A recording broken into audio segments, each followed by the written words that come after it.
Bagaimana kabar anak-anakku semua? Semoga kalian tetap sehat, tetap semangat untuk selalu belajar karena kita adalah generasi penerus bangsa yang harus selalu semangat belajar sebagai tonggak ukuran untuk kita menjadi negara yang maju ya. Nah, kali ini kita akan belajar tentang bahasa Indonesia ya. Nah, kita akan belajar tentang teks eksplanasi. Apa sih itu teks eksplanasi anak-anak? Ada yang tahu? Nah, sebelum kita belajar lebih mendalam tentang teks eksplanasi, Ibu akan menerangkan sedikit tentang teks eksplanasi. Teks eksplanasi adalah teks yang berisi tentang rangkaian penjelasan terkait suatu peristiwa atau suatu fenomena. Nah, fenomena itu dapat berupa fenomena alam maupun fenomena sosial yang terjadi dalam kehidupan kita sehari-hari. Fenomena juga memiliki hubungan sebab akibat dan juga memiliki hubungan terkait kata tanya, yaitu mengapa dan bagaimana.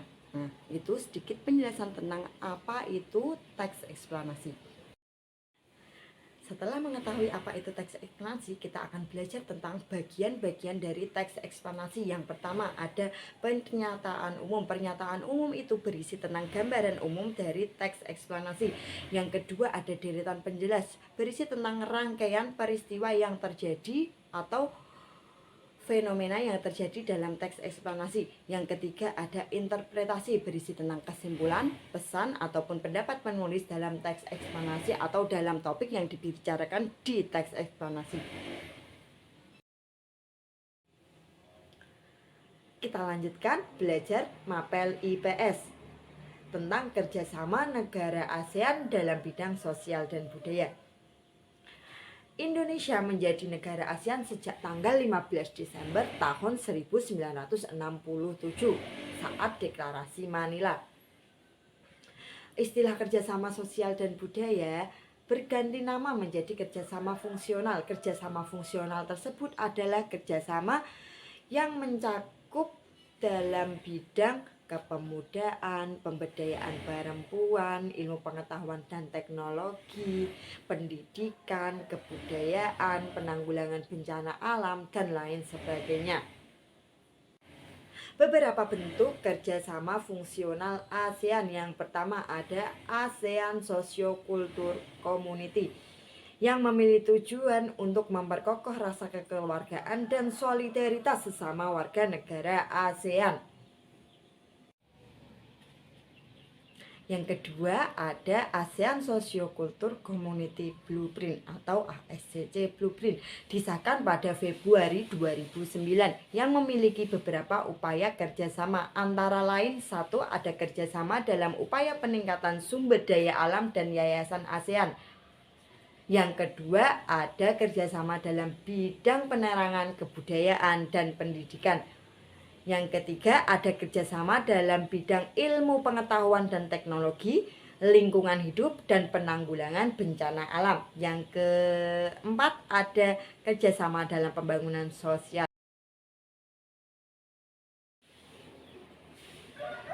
Sekarang kita akan belajar ke mapel IPA tentang penghasil tenaga listrik.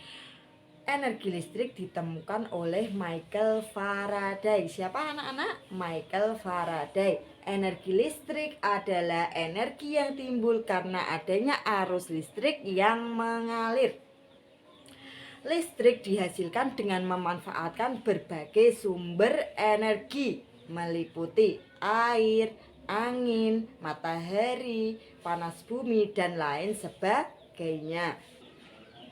Di Indonesia ada beberapa pembangkit listrik tenaga air, di antaranya ada PLTA Cirata, PLTA Musi, PLTA Sulawena, dan PLTA Maninjau, dan PLTA yang lainnya yang ada di berbagai negara Indonesia.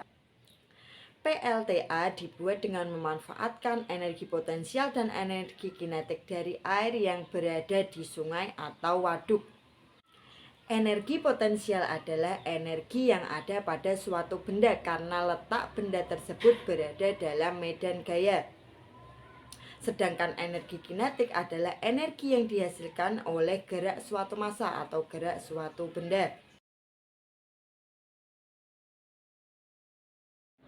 Selanjutnya kalian pelajari dan kalian pahami materi yang Ibu sajikan. Ini ya, ada skema kerja PLTA. Silakan dipelajari dengan baik.